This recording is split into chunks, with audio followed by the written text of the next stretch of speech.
Some breaking news right here on 105 through the Fan, presented by BetQL. Smarter bets start with the BetQL app. Download it today or visit BetQL.com. Is Clarence Hill reporting the Dallas Cowboys defensive end, Sam Williams, who we just had a great interview and time with in Oxnard, was arrested Sunday on controlled substance and weapons charges. Unlawful carrying of a weapon.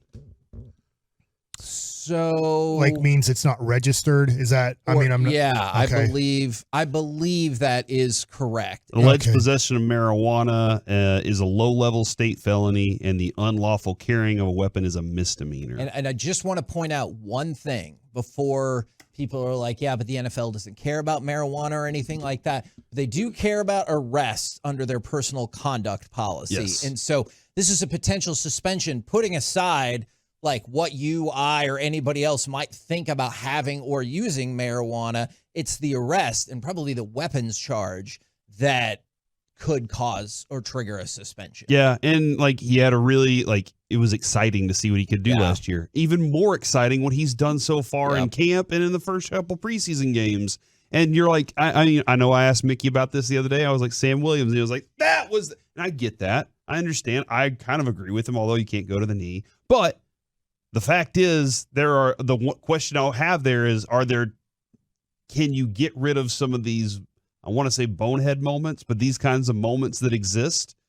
I don't know. I see our next Randy Gregory. Bobby loves Randy Gregory because Randy Gregory, if you get to know him, probably you're like, dude, what a fun guy to be around. What a good guy. And we only got to be around Sam Williams for 10 to 15 minutes, but we left that interview on, that was really fun. I want to root for this guy. A lot of Tolos texted in saying, I want to root for this guy. That was a great interview.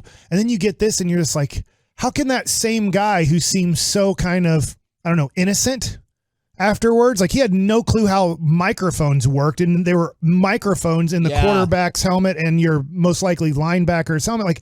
He just feels so innocent in a way, and now you're just like, that guy did this? And I don't want your comparison to be right, because that would suck.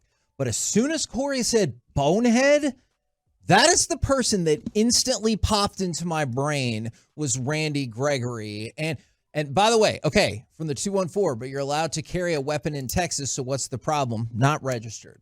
Not registered. Yeah. That is where you run into the problem. Yeah, no, it's just frustrating, man, because you want to be able to take this team into the season and be like, all right, it's good to go. And these guys perform at their max level. And this is now a distraction for the team. It's a problem. And Kevin, I don't know exactly what was going on when in college for him, but there were questions in college for him. And I think there was a lot of the rawness question and stuff. And we discussed some of that with him. And he's got a great personality, but man, he had 2 wrecks last year in his cars. And I think one of them led to an arrest. So this isn't like the first. It's multiple things that build up. And a couple of things. It's that combination of things. The firearm with the controlled substance, but also somebody from the 817.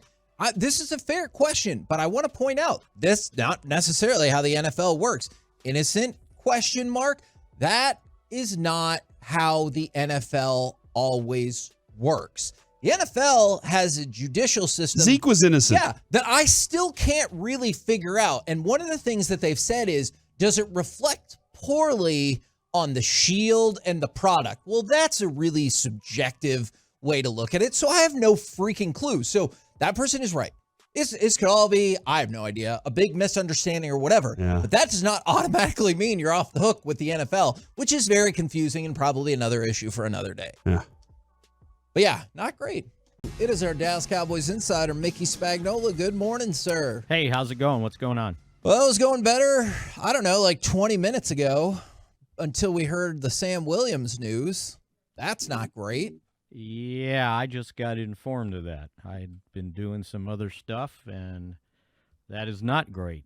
And it's like, it was sort of a smooth rolling training camp, right? Yeah. Until these last couple days with the injuries on Saturday, and now this, I guess we'll get a better idea of where this is going here later in the afternoon. How much does it, in your experience, this doesn't specifically have to be about Sam Williams. This could just be your experience with this team over the years. How much does it take until a player gets a reputation? Because like last year, he got cited for reckless driving, and I'm sure there's a lot of us listening right now who have been in a situation like that. But then depending on how this turns out, like how many incidents or what kind of situations have to happen before a team's like, we need to watch him? Probably right now, Yeah. I would imagine. And you also, I guess, you have to let things play out, Sure, and see, what happens through the legal process. I mean, this is not like a new thing for the Cowboys to have to deal with over these last 30-some years. But yeah, the hard thing with this one now, and depending on how it turns out, is, he's become, we forget, he was only a rookie last year, but he played a lot, right? Yeah. And this is just his second year, and thought he was making, huge strides during training camp and in the preseason games and even in the practice last night. And you forget he's only a second-year guy, and there's a lot of growth there, and they've been leaning on him as a pass rusher. So, yeah, this one's could hurt badly on how they use guys, because we were just talking about it on our podcast before any of this came up, and talking about how when you've got Parsons and Sam Williams and Fowler, how they have the ability to move some of their defensive ends like DeMarcus Lawrence and Dorrance Armstrong inside in passing situations, and have basically 4 really good pass rushers on the line of scrimmage. But now this one, kind of, and again, we don't know where it's going, right? But you can't feel good about it. Yeah, I guess, and the other thing too is, I don't know how Mike McCarthy's history of handling things like this is either. If he's like, nope, I'm a no-nonsense guy, that's not how it works. Mm-hmm. Or if he's just like, nah, it's fine as long as you're good. It always seemed like Jimmy had a very different approach for each player and each individual guy, and it's kind of been different along the way with each coach for the Cowboys. Yeah, and you're exactly right. And I'm not sure in Mike's first 3 years, I mean, help me here, but I don't recall anything of this sort taking place. And again, I don't mean to sound cold about it, but there is salary cap ramifications too. Yeah. Right? Yeah. I mean, because once you have a contract, you got to pay it. The signing bonus never goes away. So, there's a lot that goes into it, and I'm sure from the Cowboys' standpoint, my guess is going to be, well, we got to see how the legal, situation pans out, and and how this goes before you overreact. And I'm sure there's folks out there think, well, you should overreact right away. But that's generally not how they've handled things. I get that from the Cowboys' perspective. I guess my concern is I don't necessarily feel like the NFL has always had an uber consistent rhyme or reason. No, they don't. About how they punish things like this. Yeah, so I totally hear what you're saying about the legal process, but I feel like in the past the NFL is like, yeah, no, I appreciate that. We have our own process, and you're suspended 2 to 3 games. Yeah, until we find out what the truth is. Yeah, or what I'm not saying there's nothing. There's whatever has happened didn't happen, but I'm saying a lot of times they do. They do not wait until the legal process takes place. Well, it's just another thing to worry about, right?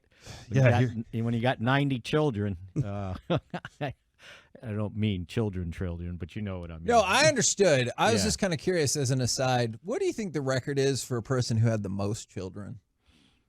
Are they still alive? I bet not. I bet back in the day, don't you read stuff about like kings and stuff that rulers that like had 200 children? Yeah, but they're not taking care of them, right? Right. They're just. I would assume not. I have to admit, I'm not totally familiar with all the kings. But if you are taking care of them, it's a tough chore, right? Yeah, that That sounds like as the many word. as grains of sand, I believe is what Oh it was. my Yeah, gosh, that is. All right, I don't Mickey. think that was Abraham impregnating all of those people. I think that was like his generational. Oh, gotcha. Thanks, Mike. I appreciate that. You might be Abraham's kid. I don't know.